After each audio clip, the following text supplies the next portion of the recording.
Hello friends, welcome to our YouTube channel Gyan Khajana online.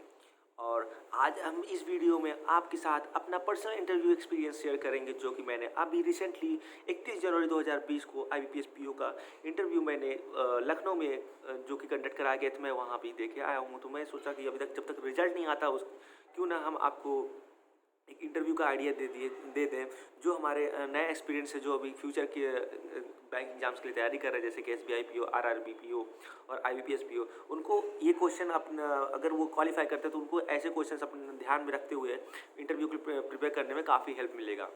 तो और ये इस वीडियो को ज़्यादा से ज़्यादा लाइक एंड सब्सक्राइब करिए, ऐसा मैं नहीं कहूँगा, क्योंकि ये हर लोग कहते हैं। अगर आपको वीडियो पसंद आएगा, कंटेंट पसंद आएगा, तो आप ही रिएक्ट करेंगे कि वीडियो कैसा था। तो सबसे पहले मैं बता देता हूँ कि मेरा एक्सपीरियंस कैसा था, और मतलब कैसा वन बाय वन बताते हूँ मैं आपको। तो सबसे पहले मेरा एक इंटरव्यू था 31 जनवरी 2020 को। तो मॉर्निंग शिफ्ट में था। तो लखनऊ में जो बर्ड है, एक नाबार्ड एसोसिएट है, वहाँ पे हम लोग को बुलाया गया था। और वहाँ जब हम लोग गए तो सुबह वहाँ पे एक उनके ऑडिटोरियम में सबको इकट्ठा बैठा दिया गया। फिर ऑडिटोरियम के बाहर एक हॉल था, वहाँ पे सबका डीवी हो रहा था। और डीवी करने के बाद ही जैसे डीवी डॉक्यूमेंट सारे वेरीफाइड हो जा रहे थे, उसके तुरंत बाद एक बंदा था जो हमको लीड कर रहा था, 4-5 लोग इकट्ठा लीड कर रहा था। वो कुछ दूर पे उस पैनल पे ले जाता था जहाँ 4 पैनल बने हुए थे, अलग अलग रूम में सब पैनल बैठे हुए थे, पैनलिस्ट बैठे हुए थे। तो उन वहाँ ले जाके बाहर बैठा देता था। फिर वहाँ पे हमारे रोल नंबर वाइज या फिर उसके सीक्वेंस वाइज हम लोग को बुलाया जाता था। तो मेरा पैनल था पैनल 4। तो सबसे जब मैं एंट्री किया तो उन्होंने बोला कि मैंने दूर से ही बोला, good morning ma'am, good morning sir. और पैनल में टोटल 5 लोग थे, 4 मेल और 1 फीमेल। तो उन्होंने बोला हैव अ सीट प्रशांत। तो मैं बैठा। फिर उन्होंने बात बोला कि उनके पास हमारा वो फ़ोटो ज़ेरॉक्स कॉपी सारे डॉक्यूमेंट्स के पहले से पहुँचाए दिए जाते हैं। तो उन्होंने देखते हुए मैंने सबसे पहले यही क्वेश्चन पूछ लिया कि आप मिर्ज़ापुर से हैं? तो हमने कहा जी सर। तो और लैंग्वेज का कोई बाउंडेशन नहीं था, वो खुद हिंदी में बोल रहे थे। तो मैं भी हिंदी में, मतलब ऐसा कहा जाता है कि जिस लैंग्वेज में वो बात करें उस लैंग्वेज में आप उस तरह ही रिएक्ट करें, क्योंकि जिस लैंग्वेज में आप उनसे कम्युनिकेट वो जैसे बात करेंगे उस तरह आप बात करेंगे तो ज़्यादा सही रहता है। तो उन्होंने पूछा कि अच्छा ये बताइए कि आप मिर्ज़ापुर से हैं, तो ये मिर्ज़ापुर इतना पिछड़ा क्यों माना जाता है?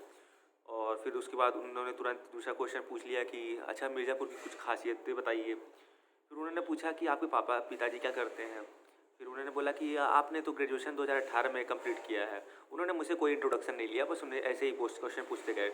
मेरा इंटरव्यू टोटल 8 मिनट चला था, उसमें से उन्होंने लगभग 20 क्वेश्चन पूछ लिए थे सब मिला के। तो उन्होंने पूछा कि अच्छा बताइए, आप 2018 में पास आउट हैं, उसके बाद आप क्या किए?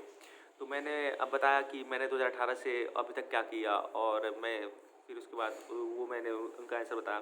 फिर उन्होंने बोला कि जी आप ग्रेजुएशन में BBA किए हुए हैं? तो मैंने कहा यस सर। तो उन्होंने पूछा ठीक है, तो आप क्या क्या पढ़े हैं BBA में? तो मैंने बोला sir marketing management, HRM, bank, Indian banking system. अच्छा इंडियन बैंकिंग सिस्टम भी पढ़े हैं आप? हमने कहा यस सर। फिर उन्होंने पूछा अकाउंट तो पढ़े ही होंगे आप? हमने कहा जी सर, बिल्कुल सर।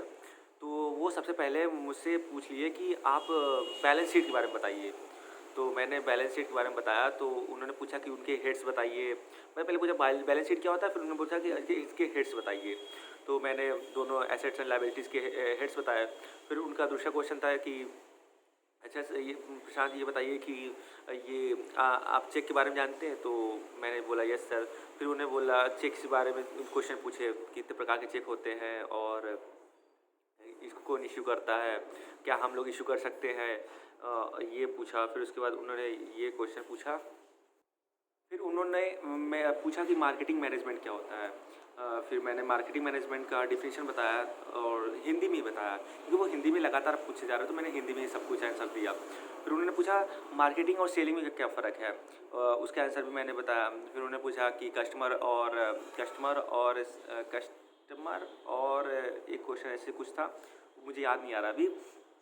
फिर उन्होंने दूसरी मैम बगल में बैठी थी, उनसे पूछा कि मैम आप पूछिए इनसे।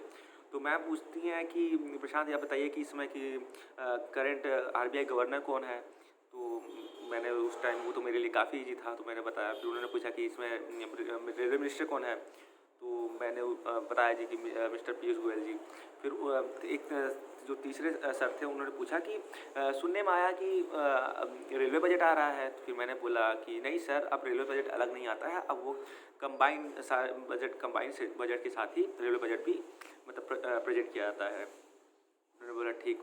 फिर एक सर ये जो इस साइड वाले राइट साइड बैठे तो उन्होंने पूछा, प्रसाद आप कार के बारे में जानते हैं?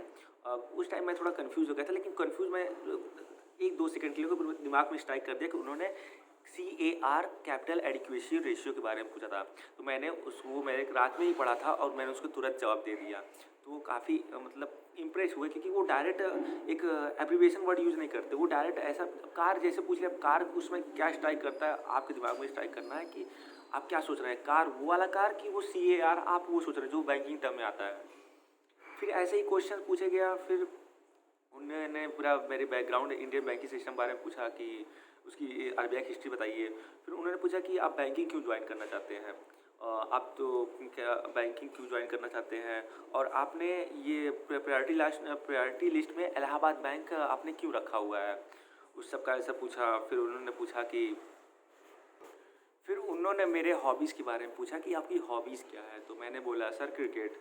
तो उन्होंने बोला कि हॉबीज़ मतलब क्रिकेट कैसा, और आप हमारे इस मतलब हमारे बैंकिंग सेक्टर से कैसे रिलेट कर सकते हैं। तो मैंने उनको एक ऐसे मतलब जवाब दिया कि सर मुझे क्रिकेट में बहुत इंटरेस्ट है और मैं खेलता भी हूँ और मुझे उसका नॉलेज भी है। और सर जहाँ तक मैंने सुना है कि बैंकिंग में आपस में बैंकिंग में एक मतलब टूर्नामेंट होता है ईयरली, तो उसमें अपना मैं कंट्रीब्यूट कर सकता हूँ। तो उन्होंने बोला ठीक से, सेटिस्फाइड ही थे। और फिर उन्होंने पूछा कि तो ऐसे देखते देखते उन्होंने जो भी क्वेश्चन पूछा वो मुझे एग्जैक्टली अब याद नहीं आ रहा, क्योंकि 3 महीने हो चुके हैं। तब भी जितना मैं बता सका हूँ मैं बता सका हूँ। इसी तरह वो आपसे पर्सनल क्वेश्चन भी और आपके बैकग्राउंड से, आपके सब्जेक्ट से रिलेटेड क्वेश्चन पूछेंगे। और वो बहुत नॉर्मली मतलब कि इतना, जैसे लोग बहुत पहले से नर्वस रहते हैं, लेकिन वो बहुत आपको एकदम फ्री माइंड से क्वेश्चन पूछेंगे, एकदम कूल होकर क्वेश्चन पूछेंगे। आपको वहाँ डरने की जरूरत नहीं, बस आप छोटी छोटी बातों का ध्यान रखिए कि आप बैठते कैसे हैं। आप क्वेश्चन का आंसर देते समय आप एकदम चीयरफुल लगते हैं, मतलब एकदम नर्वस नहीं होना है कि आपको शक्ल से दिख जाए कि हाँ ये बंदा पहले क्वेश्चन पूछने से पहले ही नर्वस हो गया है। तो ऐसे ही ओवरऑल मेरा इंटरव्यू ठीक था। अब देखते हैं रिजल्ट जब तक आता है तो मेरा मतलब कि क्या होता है कि मैं क्वालिफाई करता हूँ कि नहीं ओवरऑल, क्योंकि इसमें मेंस का भी मार्क्स जोड़ना है और इंटरव्यू में मार्क्स भी जोड़ने हैं। तो देखते हैं कितना स्कोर होता है।